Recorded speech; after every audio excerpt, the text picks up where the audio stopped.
शिवसेनेसंदर्भातली सुनावणी पुन्हा एकदा लांबणीवरती गेली आहे। शिवसेना पक्ष आणि चिन्हाबाबत पुढची सुनावणी आता 21 जानेवारीला होणार आहे। उद्धव ठाकरेंच्या शिवसेनेला त्यामुळे हा मोठा धक्का मानला जातो। सोबत ॲडव्होकेट असीम सरोदे सर आहेत। आज शिवसेना पक्ष आणि चिन्हासंदर्भात सर्वोच्च न्यायालयामध्ये सुनावणी पार पडलेली आहे आणि एक वेळापत्रक देण्यात आलेलं आहे। सर, आजच्या सुनावणीवरती तुम्ही समाधानी आहात का? कारण खरं तर लोकल बॉडी इलेक्शनच्या अगोदर या सगळ्या संदर्भात सुनावणी होणं तुमचे अपेक्षित होते। नाही बा, व्यक्तिगतरित्या मी समाधानी नाही, अनेक जण समाधानी असतील असं काही म्हणता येत नाही। पण एक बाजू मांडणारा म्हणून किंवा कोणाच्या तर्फे उभा आहे म्हणून मी हे असमाधान व्यक्त करत नाही, तर एक भारतीय नागरिक म्हणून हे असमाधान आपल्याला सगळ्यांना समजून घ्यायला पाहिजे असं मला वाटते।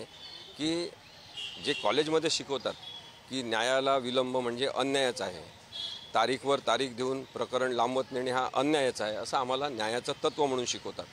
मग ते प्रत्यक्ष इथे होताना दिसते तेव्हा आपल्याला वाईट वाटते की आपली न्यायव्यवस्था अजूनही सुधारण्याची शक्यता जास्त आहे, सुधारण्याचा आवाका आपला वाढला पाहिजे।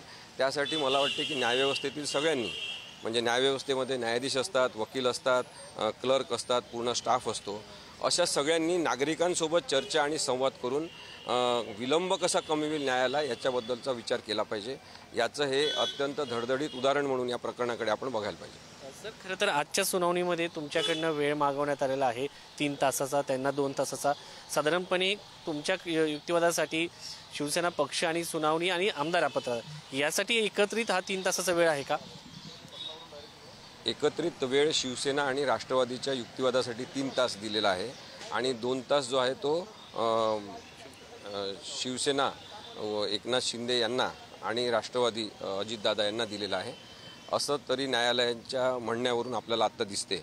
परंतु त्यांनी फ्लेक्झिबिलिटी जरूर ठेवलेली आहे की जर थोडा जास्त वेळ लागणार असेल तर जास्त वेळ पण लागू द्या, पण या 4ही प्रकरणावरची सुनावणी झाली पाहिजे असं न्यायालयाचं मत जे आहे ते मात्र सगळ्यांनी एक चांगलं मत म्हणून मान्य केलेलं आहे। कारण हा आहे की डी.वाय. चंद्रचूड सरन्यायाधीश यांनी त्यावेळेस राहुल नार्वेकर यांना काही निर्देश दिले, त्यानुसार निकाल लागला नाही असं अनेकांचं म्हणणं आहे। तुमचं काय मत आहे आमदार अपात्रतेच्या प्रकरणासंदर्भात? राहुल नार्वेकर यांनी चुकीचा निर्णय दिलेला आहे।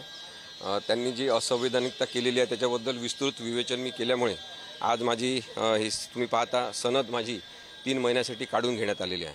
म्हणजे सत्य सांगणं हे महाराष्ट्रामध्ये पाप ठरायला लागलेलं आहे आणि तरी पण मी सत्य सांगत राहील।